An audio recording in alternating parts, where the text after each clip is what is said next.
It was a night that smelled of rain and gasoline when David Turner's car broke down on the old county road.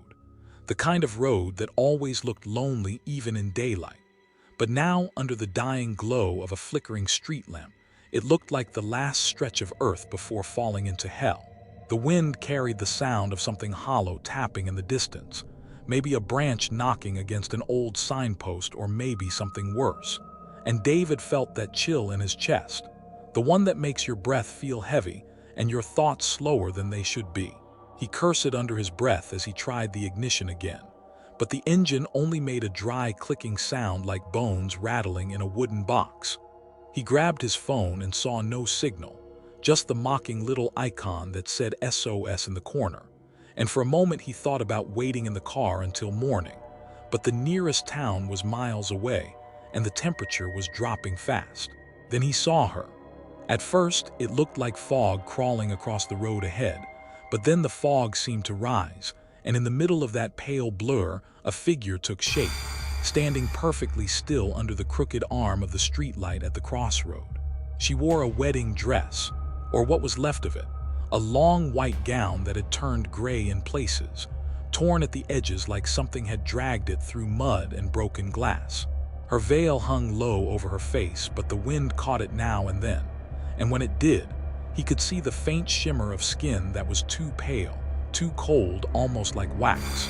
David froze with his hand still on the steering wheel, watching her as the mist curled around her ankles and her head tilted slightly, like she was listening to something only she could hear. He told himself it was just someone who had gotten lost from a wedding, maybe a drunk bride or some kind of prank, but deep down, he felt the truth press against his ribs like a knife. No one belonged out here, not at this hour, not in that dress. She wasn't moving, not a single step, just standing in the middle of the crossroad with her head lowered, holding something in her hands, and when David squinted through the rain-streaked windshield he realized it was a bouquet, the flowers brittle and blackened as if they had been left in a grave for too long. He felt something in his gut telling him not to get out, to lock the doors and just wait. But then she lifted her head slowly, and even though her face was hidden behind that thin veil, he knew her eyes were on him. The way her head moved, the unnatural smoothness of it, made his throat dry up like sand, and then she smiled. He couldn't see the whole thing, but the corners of her mouth stretched wide enough under the veil that it looked wrong, like someone pulling stitches too far apart. David sat frozen for what felt like minutes, until the cold started to bite at his fingers, and he told himself he was being stupid, that it was just a woman who needed help, so he opened the door. The night swallowed him in one gulp, the wind sharp enough to make his eyes water, and as soon as his feet hit the gravel, the sound changed. The crickets that had been chirping stopped, the wind dropped, even the rain seemed to hold its breath, and there was nothing except the soft drag of fabric as the woman shifted her weight slightly, the hem of her dress whispering against the wet road. "Hey," David called out, his voice cracking in the empty dark. She didn't answer, just stood there, head tilted again like some broken porcelain doll trying to mimic curiosity. He took a step forward, then another, and every crunch of gravel under his boots sounded like gunfire in a cathedral. He wanted to say something else, anything, but the words crawled back down his throat when he noticed the bouquet in her hands was bleeding. Dark streaks of red dripped from the flowers, trailing down her fingers and onto the ground where it pooled thick and black like oil. His stomach knotted so hard he almost doubled over, but then she spoke, and the sound was nothing like what he expected. It wasn't a voice, not really. It was a whisper, but it came from everywhere, crawling across the pavement and slithering up his legs, curling into his ears like smoke. "Will you take me there?" The words were so soft he almost thought he imagined them, but then she lifted her head higher, and the veil slipped just enough for him to see her mouth, lips cracked and black like burned wood, moving in slow, deliberate shapes as the whisper grew louder. "Will you take me to him?" David stumbled back a step, his boot catching on a loose rock, and for a moment he thought about running, just turning and sprinting into the dark. But when he glanced over his shoulder, the road behind him looked longer than before, stretching into a tunnel of trees that seemed to close in like a throat. When he turned back, she was closer. He didn't see her move. 1 second she was 20 feet away, the next she was 10. The bouquet now pressed against her chest, dripping thicker trails of that black-red liquid that smelled like iron and rot. David's voice came out in a broken stammer. Who are you?" The veil fluttered again, and he wished it hadn't, because what he saw underneath wasn't a face, not anymore.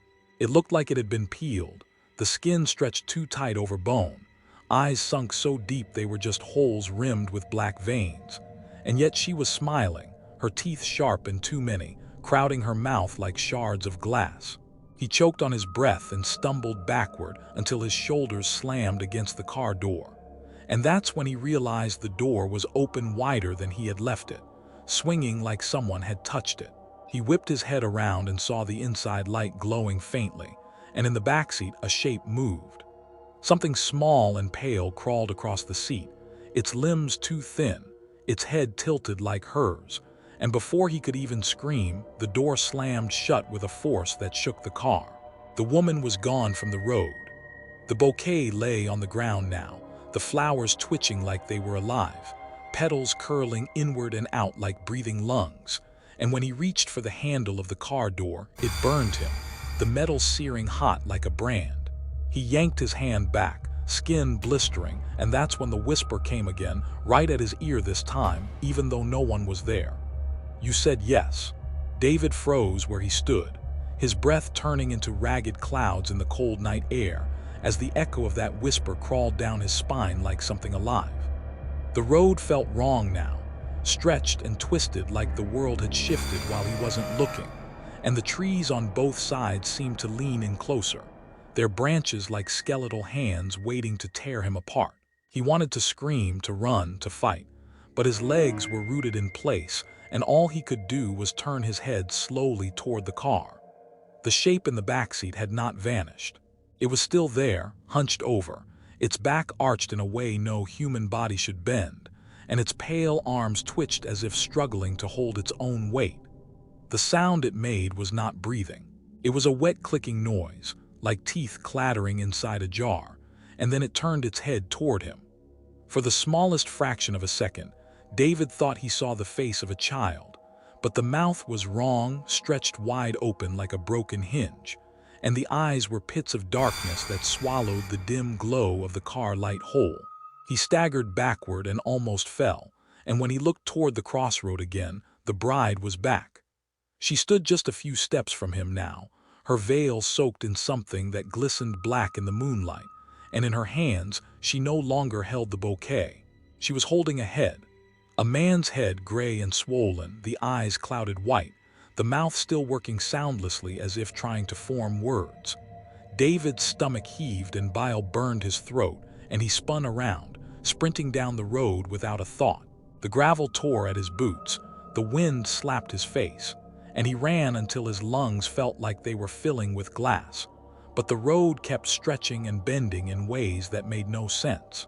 There should have been a turn, a landmark, something familiar, but all he saw were the same trees, the same shadows, and when he glanced over his shoulder, the bride was gliding after him. She was not walking. Her feet never touched the ground. Her body hovered just inches above the surface, and her head tilted from side to side as if amused by his struggle. He tried to scream, but the sound that came out was a strangled sob, and in that instant, he saw the other thing. Shapes in the trees. Dozens of them, maybe hundreds, pale faces peering between branches, their eyes empty holes and their mouths opening in perfect silence. And as he ran, they moved too, crawling along the trunks like insects, their fingers digging into the bark with long nails that carved deep scars. The air grew thick, heavy with the smell of decay and something sweet that made his stomach twist. He stumbled once, then again, his vision blurring, and when he fell to his knees, the gravel tore open his skin, but he barely felt it because something cold brushed against his neck. He turned slowly, heart hammering, and found himself staring at the hem of her dress. It dragged across the ground like smoke, leaving a dark stain on the road, and when she bent down, the veil slipped away completely. Her face was worse than before. Her skin looked like parchment stretched too tight over bone, her eyes two black pits leaking thin streams of blood that dripped onto his hands, and her smile split her cheeks so far it almost reached her ears. He tried to crawl away, but her hand shot out and gripped his chin, fingers cold enough to burn, nails sinking into his flesh as she forced him to look at her. Her voice slid into his head, curling around his thoughts like chains, and this time there was no whisper. It was loud, it was everywhere, it was inside him. Take me to him, take me to my groom. His mind scrambled for words, for sense, but nothing came except a single broken plea. I don't know who you are. I don't know him. Her smile widened, and she leaned close until he could feel the sharp points of her teeth grazing his cheek. You said yes. The world exploded into darkness. When David opened his eyes, he was lying on a floor that smelled of mold and rot, and the sound of dripping water echoed somewhere close. He tried to move, but his arms were bound, rope biting into his wrists, and his ankles were tied so tight he could feel the skin tearing. Panic surged like fire in his veins, and he twisted his head to look around. He was in a room, or what used to be one. The walls were crumbling, covered in black stains that pulsed as if alive, and in the far corner there was a table with something on it. At first he thought it was a doll, but then it twitched. A small figure, skin pale and cracked, hair hanging in greasy clumps, and when it turned its head, he saw a face sewn shut where the mouth should have been. It let out a muffled sound, a wet gurgle that made bile rise in his throat, and then he heard the dragging noise. He knew before he saw her. The bride stepped into the room, her dress leaving streaks of black liquid across the floor, and in her hands she carried a rope that ended in a noose. David's body shook so hard the ropes dug deeper into his skin, blood trickling down his arms, and he tried to scream, but the sound broke into sobs. She didn't speak this time. She didn't need to. Her head tilted in that same broken way as she walked closer, and the noose swung gently like a pendulum counting down his life. When she stopped in front of him, she knelt and placed the noose around his neck with a tenderness that made it worse. And when the rope tightened, he felt something cold seep into his skin like ice crawling through his veins. The room faded, the shadows melted into a black ocean, and then he was standing again, unbound in the middle of the crossroad. The street lamp flickered overhead, the road was empty, and for a heartbeat he thought it had all been a nightmare. Then he looked down. He was wearing a suit, a groom's suit, black and sharp, and in his hands he held a bouquet dripping with blood. Across from him stood the bride, her smile wide, her eyes hollow, and behind her the trees writhed with shapes crawling forward, dozens of pale figures whispering in voices that made his bones ache.